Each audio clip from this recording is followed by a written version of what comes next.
So I recently just got the iPad Pro 10.5 inch with the ProMotion display, and you can see it right in front of me. And immediately after you buy almost any Apple product, you want to get some sort of accessories to go along with it. And so I decided to get some on Amazon, and I thought I would just share them with you. Actually, not all of these are from Amazon. Some of them are pretty obvious what you would think you would want to get with the iPad Pro anyway. But others are things I just bought for myself because I thought they'd come in handy with this device. So let me just start with some of the obvious things. So a really common one is right here. This is the Apple Smart Keyboard. And it also works as a cover essentially. So how you basically connect it is you have the smart connector right here on the case, and then you have the smart connector right here on the iPad, and then you just snap it in. It's magnetic, so that works really nice. And then you just fold it, and then there you go. So this does retail for, I believe, $169 on Apple's website, and that's how much I paid for it, which is no joke. That is some pricey casing right there. But again, it is also a keyboard. It's not an excellent keyboard. I wouldn't want to make this my main keyboard, but it is a keyboard nonetheless, and it's decent. It's usable for sure. And as you can see with mine, you might have this problem where it starts flapping up in the front. It doesn't lie completely flat.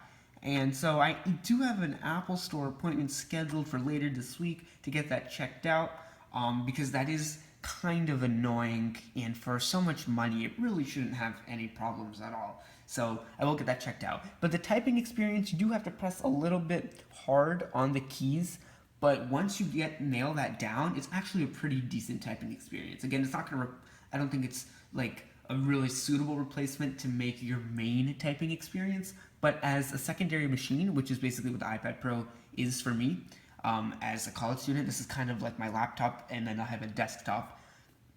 Kind of. It's not, I have a MacBook Pro 15 inch, but I kind of treat it as like a desktop sort of machine because it's so powerful. But as a secondary typing experience, it's perfectly fine. And the great thing about this is that it's always connected to your iPad because it's part of the cover. So that's really neat, and it comes in really handy. So that's the first accessory that I want to talk about. Now the second accessory is also pretty obvious, and you can probably guess what it is already. It's also by Apple. Let me just get this set up straight so I can demonstrate what it is. And it's obviously the Apple Pencil right here. The Apple Pencil is the best stylus I've used with a machine so far.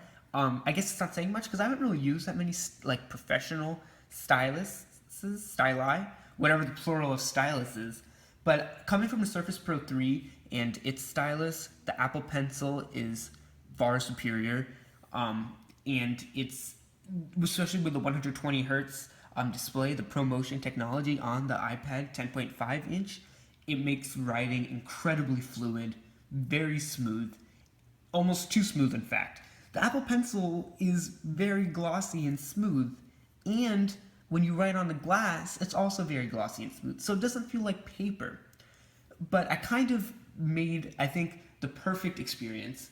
Well, first of all, you can get a screen protector for your iPad if you want to make it feel more like paper. But for me, I didn't want to sacrifice the quality of such a beautiful display to do that. So instead, I decided to see ways I could fix the pencil, the Apple Pencil. And as a lot of other people have also done, they've put grips on their Apple Pencil because it's so slippery. I just used a really cheap grip from an old pen that I had, and it works great. I didn't go out and buy like a $7 magnetic grip or anything like that. And maybe I will in the future if I feel that this grip isn't satisfactory enough, but for now it feels great in the hand, and it writes very fluidly. And so in fact, let me just demonstrate that really quick. So I'm gonna pull up, so as a college student, I also use a lot of different apps for, taking notes and studying, and I'm still exploring some. So maybe eventually I'll make a video about that. But let me just pull up Notability here, which seems to be everyone's go-to app. And I have to admit, Notability, so I've used OneNote 2, and it doesn't seem to be supporting the 120 hertz right now on the iPad Pro, but Notability does, so that's really nice. Let me just get this info. Okay, so let me pull up a pen. Great. and I'll just start writing. So that's way too thick for me. Let me erase that. Okay.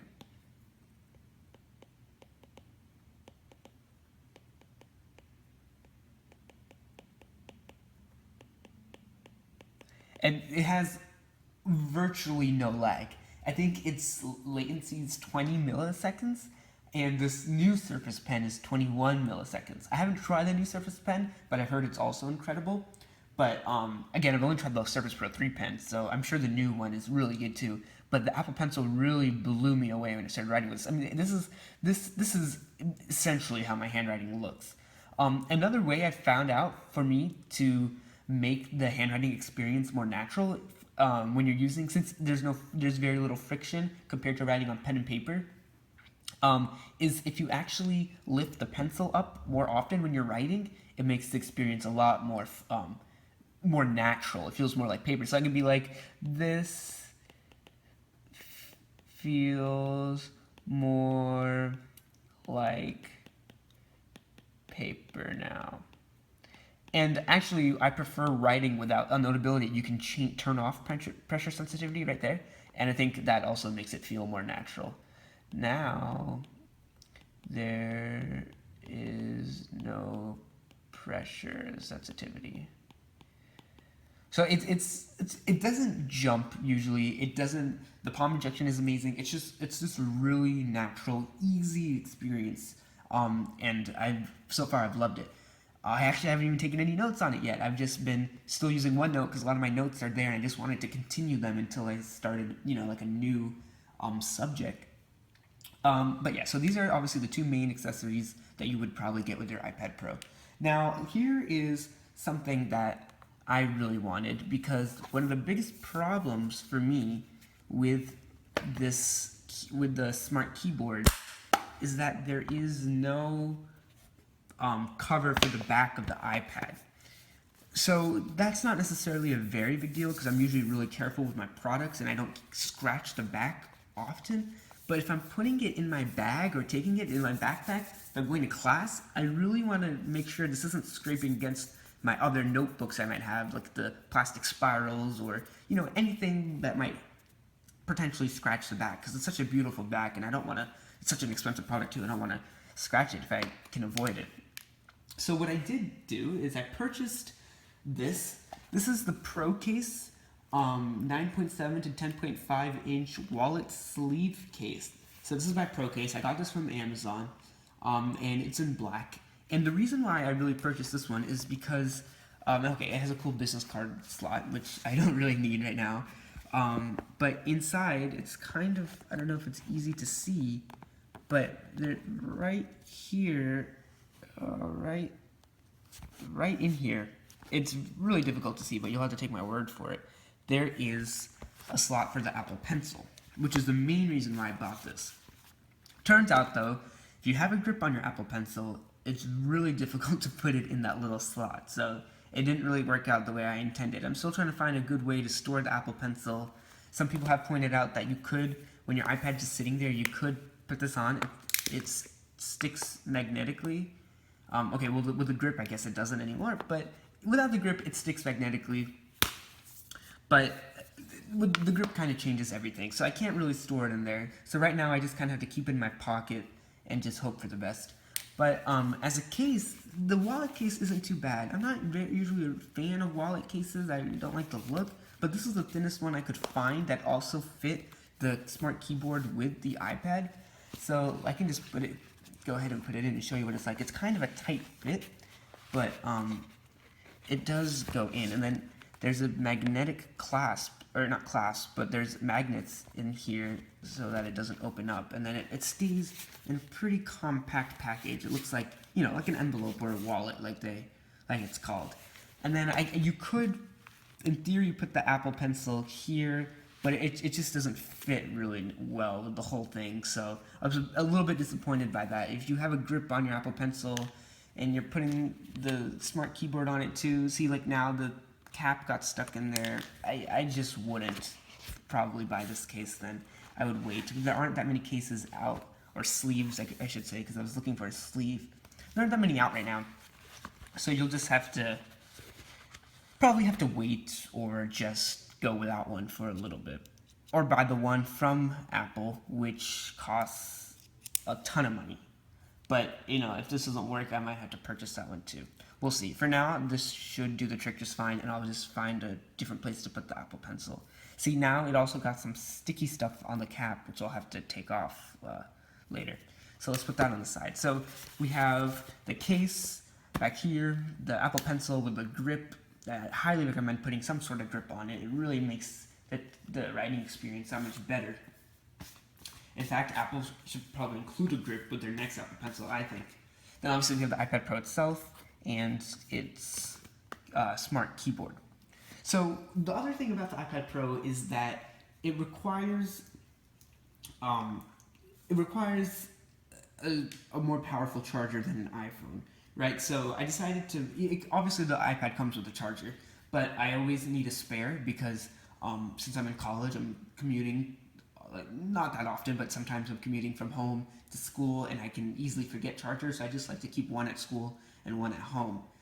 And so this is the one I got from Anker, and I really love the design of this. This is the Anker Elite 2-port 24-watt 2 USB wall charger. And it looks kind of like a little brick that you would get from that would come with your Mac charger, and it's really useful. And also, it doesn't come with any lightning cable, so I had to purchase that as well. And the one I purchased is also by Anker. It's the 3-foot nylon braided USB cable, USB to lightning, in black, and it retails for $9.99, while this brick retails for $11.99. So it's a little bit there are definitely cheaper options out there, but I really like the brand, so I figured I might as well go for it, and it works great. And I like it a lot because now I can charge or plug both my iPhone and my iPad lightning cables into one what's this thing called? Power charger, wall charger. You know what this is. I can just call it a brick. Plug both of them into the brick, and then I can charge my device. So that's super nice. So then that also will come here with the rest of the accessories. So this is pretty much what I've been using so far with my 10.5-inch iPad Pro. I really am loving the device so far. I upgraded, I think I mentioned this already in my previous videos, but I've upgraded from a Surface Pro 3, mainly because of the handwriting feature. I really didn't need a full-blown OS as a secondary machine because I already have a primary machine that's running a full-blown OS, so I don't really need two that are doing the same thing. So this really does suit my needs, and with the release of iOS 11 in the fall, I'm really looking forward to seeing how this can become even more powerful than just a regular mobile operating system. iOS 11 for the iPad at least, is going to really change, I think, the way people can work on their iPads. At least as in terms of like a laptop replacement, not a primary machine replacement. So that's about it. I'm going to hopefully make a video about the apps I'm using on my iPad Pro and basically how I just use it in general, because I think it would be really useful and it could really help people decide whether they should buy it or not and what the use case really is. Because I don't think the iPad Pro is necessarily for everyone. It's really, if you're just using it for content consumption, I don't really think you need the iPad Pro. But then again, it's up to you. So I think that'll wrap this video up, and then I'll just see you in the next one. Thank you so much.